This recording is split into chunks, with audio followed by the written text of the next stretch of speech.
कितना डोज लगाना है, उसने पूरा इंजेक्शन पापा को लगा दिया। अब जब वो रिएक्शन होने लगा ना, तो उनका जो सेंस होता है, माइंड एकदम मतलब काम करना बंद कर दिया। वो कुछ भी बके जा रहे थे, अब इधर से उधर पलट रहे थे, एकदम पसीना पसीना फेंक रहे थे। फिर मैं तो रोने।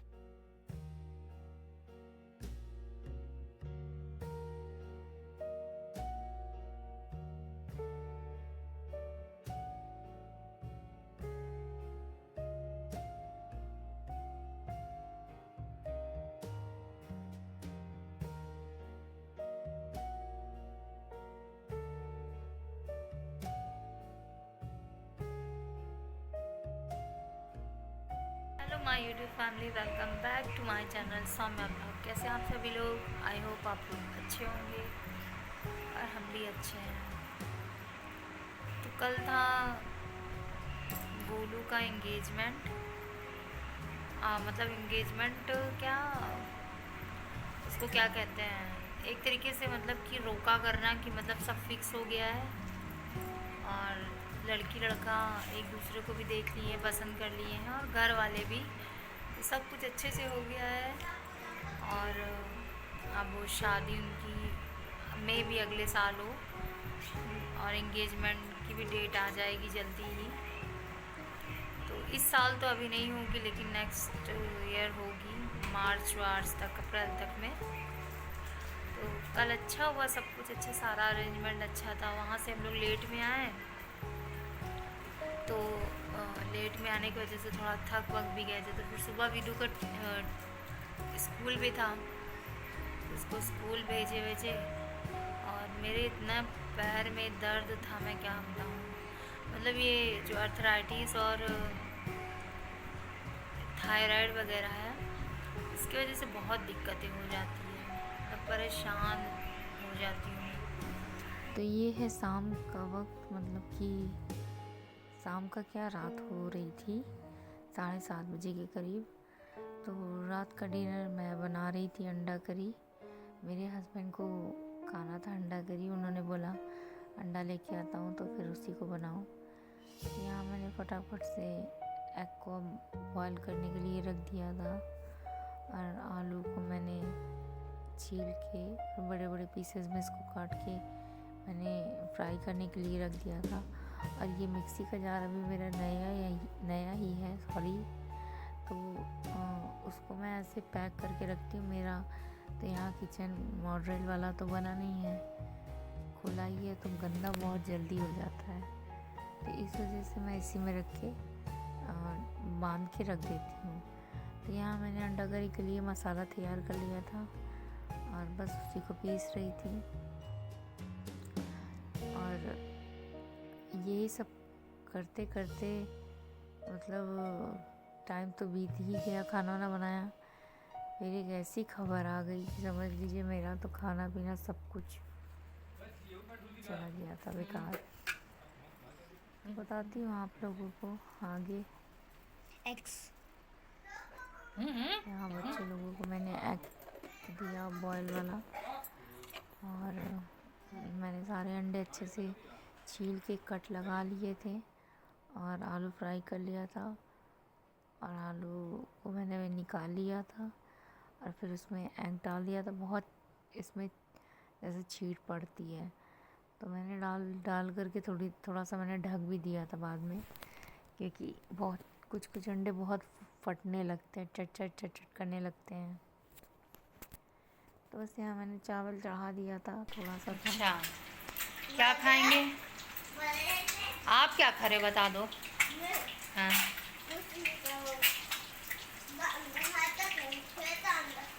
गेम खेल रहे थे, अंडा खा रहा था, गेम खेल रहे थे।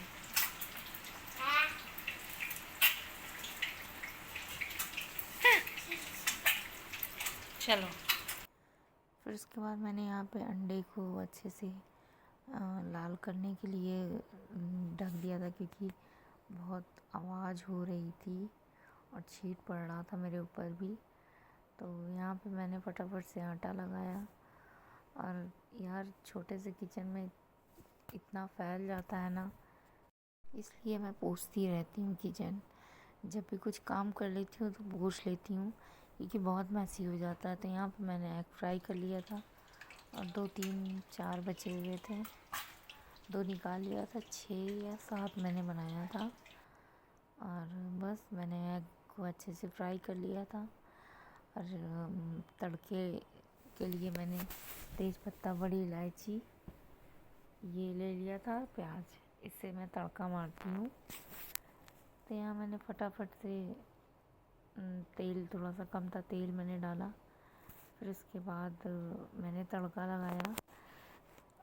मसाला में मैंने अदरक, लहसुन, प्याज, टमाटर और जो भी मुझे मसाला चाहिए होता है, जैसे हल्दी, मिर्चा, ये तो बेसिक मसाले हैं, आप यूज़ करते ही हो। और जो मतलब जैसे गरम मसाले भी मैं पीस के ही रखती हूँ ज़्यादातर, उसको यूज़ कर लेती हूँ। और जो आपको फेवरेट लगे मसाले में, आपका जो फेवरेट मसाला हो वो डाल दो। मेरा तो अलग ही है।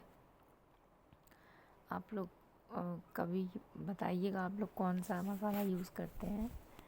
मैं तो जो यूज़ करती हूँ मैं आप लोगों को बाद में बताऊँगी, वो बहुत अच्छा है और उसका टेस्ट भी बहुत अच्छा आता है। कभी बताऊँगी आप लोगों को कि कौन सा मसाला मैं यूज़ करती हूँ। तो यहाँ बर्तन इकट्ठा हो जाता है, कुछ ना कुछ काटो वाटो, और मसाला जो पीसा, तो मसाला मैंने पीसा था जो, उसका बर्तन था, और चाय का बर्तन था। तो यही सारे बर्तन थे, वो सब मैंने धुला और किचन वगैरह पोंछ लिया था। बहुत जल्दी गंदा हो जाता है आप कुछ भी बनाओ तो यहाँ बस फटाफट से मैंने बर्तन धुले। और होता है ना कि जब कभी कभी आपके लाइफ में कुछ मतलब ऐसा कुछ घटने वाला होता है ना, कुछ भी प्रॉब्लम होने वाली होती है ना, मेरे साथ पता नहीं क्यों ऐसा होता है। तो मुझे या तो वो सपना में आएगा या तो फिर मतलब ऐसे अंदर से महसूस होने लगता है। और ऐसा नहीं है कि मेरे साथ होता है, सभी के साथ होता है, लेकिन मैं अपना बता रही हूँ कि मेरे साथ पता नहीं क्यों ऐसा होता है। तो ऐसा ही कुछ हुआ था मेरे साथ, मैं आप लोगों को ज़रूर बताऊँगी। खाना पीना मैं दोपहर में मतलब खाना नहीं खाई थी, नाश्ता की थी मैं। तो जब सोचा कि शाम के टाइम मैं खाना खाऊंगी, आराम से सुकून से खाना खाऊंगी, लेकिन खाना बना हुआ था। तो यहाँ पर मैंने अंडा करी बहुत चाव से बनाया था। आज सोचा था कि आराम से बैठ के खाएंगे। यहाँ मैंने आटा का डो लगा के रख दिया था। उसको क्या होता है ना कि थोड़ा सा हो जाता है, वो फूल जाता है आटा ना, तो रोटी अच्छी बनती है। उसके बाद मैं लास्ट टाइम फिर से ऐसे कूद लेती हूँ, फिर रोटी बनाती हूँ। तो यहाँ मैंने सारी रोटियाँ बना ली थी और फिर चावल तो बन ही गया था, अंडा बना लिया था, और मेरे बच्चे लोग तो बॉयल अंडा खा लिए थे। और रोटियाँ भी मेरी यहाँ सीख गई थी।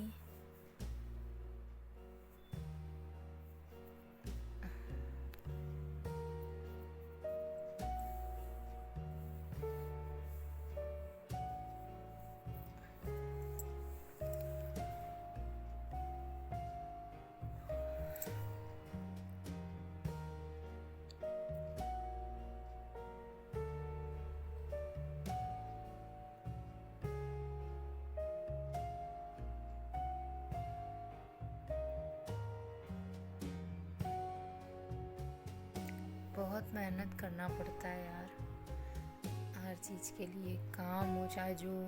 और सबसे ज़्यादा तो मुझे वीडियो एडिटिंग करने के लिए बहुत मेहनत लगती है। तो यहाँ मेरा ये एग करी बन गया था। ये मैंने अपने बच्चे और पति के लिए मैंने परोस दिया था। मेरे लिए मैं परोसने ही वाली थी, उसके पहले मैंने घर फ़ोन किया तो मुझे ऐसा खबर आया। तो जानते हैं जब कोई भी ऐसी टेंशन वाली बात होती है तो दिमाग काम नहीं करता है। तो जैसा कि मैं मतलब बता रही थी कि मतलब खाना बनाते बनाते मेरे पास कुछ ऐसी खबर आई थी, खाना बना ही चुकी थी। तो ये तो वीडियो मैंने तो मतलब ये शूट बाद में किया मैंने, क्योंकि ऐसा हादसा ही हो गया था। मतलब ऐसी प्रॉब्लम ही घर में क्रिएट हो गई थी कि सबका माइंड डिस्टर्ब हो गया था, सब परेशान हो गए थे। तो 12 तारीख की बात है और मैं खाना बना रही थी रात को। मेरे हस्बैंड बोले कि अंडा करी बना लूँ, तो अंडा करी मैंने बनाया और फिर मैं भी दोपहर में खाना नहीं खाई थी तो मुझे बहुत तेज़ भूख लगी थी। तो बस खाना वाना बना के मैंने अपने हस्बैंड और बच्चे लोगों को खाना दिया और मैं सोची कि अपने लिए पहले परोस लेती हूँ, फिर खावा लेती हूँ, फिर बात करूँगी। लेकिन पता नहीं क्यों अजीब से मेरे अंदर एक फीलिंग आई, मतलब होता नहीं है कि कभी कुछ ऐसे होने वाला रहता है तो आपके दिमाग में चीज़ें चलने लगती है, मतलब उलझन सी होने लगती है। तो मुझे लगा कि खाना खाने से पहले मैं फ़ोन पे बात कर लेती हूँ घर वालों से, वरना खाना वाना खा लेंगे तो फिर उसके बाद काम में लग जाएंगे। फिर मम्मी लोगों को भी सोने का टाइम हो जाता क्योंकि उनको नेक्स्ट डे जाना था लखनऊ। तो इस वजह से बस मैंने कॉल लगाया और कॉल लगाने के बाद मैंने बात किया मम्मी से। पापा की तबीयत ठीक नहीं थी, उनको फ़ीवर था। तो फ़ीवर उनको बहुत ज़्यादा ही था। तो एक तो उनकी ये बुरी आदत है कि वो दवा लेने नहीं जाते, वो बोलते बस लेके आ जाओ हम खा लेंगे। तो उनको मम्मी और भाई दोनों ने बोला था कि चल के दवा ले लो, लेकिन वो नहीं खाए थे, मतलब सॉरी वो नहीं गए थे। तो भाई मेरा ले कर के आया था दवा, तो वो खा लिए थे। उनको खाना खाने का भी मन नहीं करता तो वो खिचड़ी बनवा दी, तो मम्मी ने खिचड़ी बना दिया था, वो खा लिए थे, है ना। तो मैंने शाम को फ़ोन किया, मैंने कहा पापा की तबीयत ठीक नहीं है तो लाओ बात कर लेते हैं पहले घर वालों से, तब खाना खाते। खाना वो लोग खा चुके थे। मैं फ़ोन की तो मैंने पूछा मम्मी से कि मम्मी क्या हाल चाल है, मतलब सब हाल चाल पूछा। तो मम्मी बोली हाँ ठीक है, और जो भी हमारा बात करना था हम लोग कर लिए थे, और बोले कि नेक्स्ट डे हमको जाना है लखनऊ काम से, तो तुम आ जाना। तो मेरे पास तो बिल्कुल भी टाइम नहीं था क्योंकि बच्चे का ट्यूशन भी स्कूल भी बहुत अपसेंट हो जाता है तो फिर प्रॉब्लम होती है ना। तो मैंने बोला मम्मी मैं तो मतलब मुश्किल ही है मेरा अब आना, किसी को बोल दो क्योंकि वहाँ कई लोग रहते हैं। तो मम्मी बोली चलो ठीक है देखते हैं, एक लोग हैं तो उनसे बोलने के लिए बोली थी। मैंने कहा चलो ठीक है। उतने में मेरा वेद भागते हुए आया, बोला मम्मी नेट ऑन कर दो। मैंने कहा बेटा नेट मेरा ख़त्म हो चुका है तो अब नहीं आ पाएगा। तो मैंने कहा अच्छा चलो लो नाना से बात कर लो, उसके बाद नाना रिचार्ज कर देंगे ना। तो पापा से उसने बात किया, तो जब वो पापा से बात कर तो उनकी आवाज़ बहुत अजीब सी थी। उनकी मतलब आवाज़ में एक अलगपन था, ऐसे लग रहा था कि मैं कैसे बताऊँ, मतलब एकदम ही अलग टाइप से वो बोल रहे थे, जैसे नॉर्मली वो जैसे बात करते थे उससे एकदम हट करके। तो मैं थोड़ा सा टेंशन में हुई कि मतलब मुझे अंदर से ऐसा लगे कि क्या हो गया, मतलब ऐसे बात कर रहे। फिर भी मैंने उस चीज़ को इग्नोर किया। लेकिन फिर बात करते ही करते वो पता नहीं क्या फ़ोन उसको बेड पे ही बिस्तर पे फेंक करके वो उनकी आवाज़ अजीब से आने लगी। तो मैं उतने में मम्मी के पास फिर से कॉल कट करके फ़ोन की क्योंकि उधर से आवाज़ तेज़ तेज़ आने लगी थी। मम्मी पूछने लगी अरे क्या हुआ क्या हुआ। तो मैंने फिर से कॉल किया तो मेरा भाई फ़ोन उठाया, वो बोला दीदी जल्दी से घर आ जाओ क्योंकि पापा की तबीयत ख़राब है और जीजा को भी भेज दो जल्दी से। तो मैं इतना ज़्यादा घबरा गई थी, मतलब कि मेरी इतनी ज़्यादा भूख लगी थी उस टाइम, सच बता रही हूँ उस टाइम भूख प्यास सब कुछ ख़त्म हो चुका था मेरा। मतलब ऐसे लग रहा था मैं कितनी जल्दी उड़ के पहुँच जाऊँ अपने पापा के पास कि क्या हो गया उनको अचानक से, है ना। तो मैं फटाफट से मैंने कहा कि पहले मुझे घर जाना है। तो मेरा वेट देख करके हड़बड़ा गया, वो भी खाना नहीं खाया, सिर्फ 3 कौर खाना खाया है। बाकी फिर मैंने अपने देवर को कॉल किया, फिर उसके बाद मैं उनको लेकर के चली गई। हस्बैंड खाना कर रहे थे, मैंने कहा तुम खा के और खाना वाना फ्रिज में रख करके आ जाओ। तो मैं पहुंच गई, जब देखी पापा को तो वो पता नहीं क्या अपने सर पे ऐसे पीट रहे हैं, चिल्ला रहे हैं ज़ोर ज़ोर से। और हुआ ये था कि मतलब वो पता नहीं किसको मतलब बोल रहे थे कि हट जाओ यहाँ से हट जाओ, पता नहीं अजीबो गरीब वो मतलब बातें कर रहे थे। तो उसका रीज़न ये था कि उनको फीवर था तो वो खाना भी नहीं खा रहे थे ठीक से, वो खिचड़ी दोपहर में खाए थे। शाम को उन्होंने इंजेक्शन लगवाया और जो इंजेक्शन लगाया गया तो वो मेरे ख्याल से वो ठीक से वो नहीं समझ पाती है, जो भी है जो मैं क्या बोल सकती हूँ इसमें।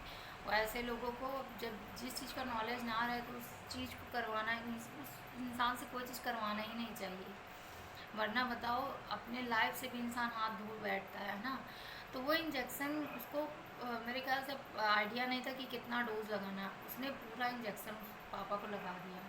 अब जब वो रिएक्शन होने लगा ना तो उनका जो सेंस होता है, माइंड एकदम मतलब काम करना बंद कर दिया। वो कुछ भी बके जा रहे थे, अब इधर से उधर पलट रहे थे, एकदम पसीना पसीना फेंक रहे थे।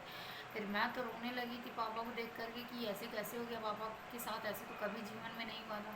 फिर हम लोग डॉक्टर के पास लेकर के आए, मतलब मेरे हस्बैंड, देवर सब लोग लेकर के आ गए, मेरा भाई, मम्मी सब लोग आए हॉस्पिटल लेकर के। तो डॉक्टर के सामने भी सेम वही चीज़ें किया पापा ने। तो डॉक्टर ने इंजेक्शन दिया पापा को, और इंजेक्शन लेने के बाद जो भी एंटीबायोटिक का डोज वोज जो भी चढ़ाना था वो सब चढ़ाया गया। तो पापा फिर ठीक हो गए। और फिर मैं तो, हम मम्मी समझ लो 4:30 बजे तक जगे हैं भोर में। इतना टेंशन था कि मैं बता नहीं सकती हूँ, क्योंकि ऐसा पहली बार मेरे लाइफ में ऐसा हुआ था कि मैंने पापा को इस सिचुएशन में देखा था। एक तो पापा के पैर में ऐसे दिक्कत है तो मुझे बहुत जल्दी डर लग जाता है कि पापा को कोई तरीके की दिक्कतें ना आए, है ना। तो पापा तो, भगवान जी बस मेरे पापा मम्मी लोगों को ठीक रखना, बस उन लोगों को कोई भी तरीके की दिक्कतें ना आए। और मुझे बहुत डर लगता, बहन को खो चुकी हूँ ना, तो एक बार जब एक बार इंसान इस दर्द से गुजर जाता है ना, तो फिर उस चीज़ को सहने की उनके अंदर शक्तियाँ नहीं होती। जो कि दुनिया में, ये तो संसार है कि इंसान जो आया वो तो जाएगा ही, लेकिन जब पॉसिबल हो तो, है ना। अब ऐसे टाइम पे नहीं कि इंसान मतलब बस हाथ से भी हाथ हो जाए। तो पापा ठीक हो गए हैं अभी। तो मैं पापा की भी वीडियो दिखाऊंगी आप लोगों को। जैसे वो मतलब कर रहे थे ना, मैं बहुत डर गई थी। और मम्मी इतना रोने लगी थी, मम्मी पापा को देख करके, पापा पापा को देख करके रोते रोते, फिर उनका बीपी जो है ना 160 पहुंच गया था, हाई हो गया था बीपी। और पापा का, मेरे, हाँ पापा का भी बीपी जो है मेरे, उनका 70 के पास आ गया था। सोचो कितना प्रॉब्लम हो गई थी। ये को डॉक्टर ने अच्छे से रिकवर कर दिया, इंजेक्शन वगैरह लगा करके जो भी करना था उनको ट्रीटमेंट। और पापा भी बिल्कुल ठीक है। और सॉरी, और मैं वीडियो पोस्ट नहीं कर पाई हूँ आज 2-3 दिन से, उसके लिए आई एम सॉरी। मैं थोड़ा सा डिस्टर्ब भी थी पापा की वजह से, क्योंकि वहाँ मम्मी पापा के पास बैठती थी। फिर उसके बाद मैं, जो मैं मेहमान आता था, एक तो कोई भी अगर सुन लेता तो फिर वो तो देखने आता ही आता है ना। तो मैं सारा दिन इसी तरीके वहाँ लगी रहती थी। फिर घर देखना, बच्चों को भी देखना, और काम भी देखना, मेहमान भी देखना। तो मैं वीडियो नहीं पोस्ट कर पाती थी, और बहुत प्रॉब्लम हो गई थी वीडियो एडिटिंग करना। मतलब मुझे टाइम ही नहीं मिल पाता था कि मैं वीडियो एडिटिंग करूँ। और उसके नेक्स्ट डे ही फिर बड़ी बुआ जी लोग आ गई थी, उनकी बेटी, उनकी नाती नदनी सब लोग आ गए थे। तो बहुत वो भीड़ भी हो गई थी। और फिर 14 तारीख को, मतलब परसों जो था, वो इंगेजमेंट था मेरी बुआ की लड़की का। जिस दिन पापा को प्रॉब्लम हुई, उस एक दिन छोड़ के दूसरे दिन इंगेजमेंट था बुआ की बेटी का। तो उसमें भी फिर पापा तो अच्छे हो गए थे, वो भी मैं वीडियो आप लोगों के साथ शेयर करूँगी। तो पापा अच्छे हो गए हैं। और ये अब थोड़ा सा मैं फ्री हुई हूँ तो मैं वीडियो पोस्ट करूँगी।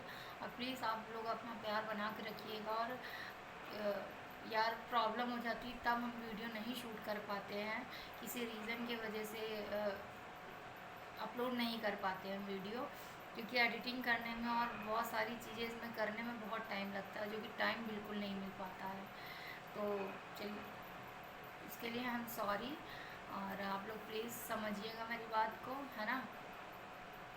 तो चलिए, आप लोगों को नेक्स्ट वीडियो दिखाऊंगी, पापा की वीडियो दिखाऊंगी, है ना। पापा ठीक है, अभी अच्छे हैं। तो मिलते हैं आप लोगों से फिर नेक्स्ट वीडियो में, तब तक के लिए बाय बाय।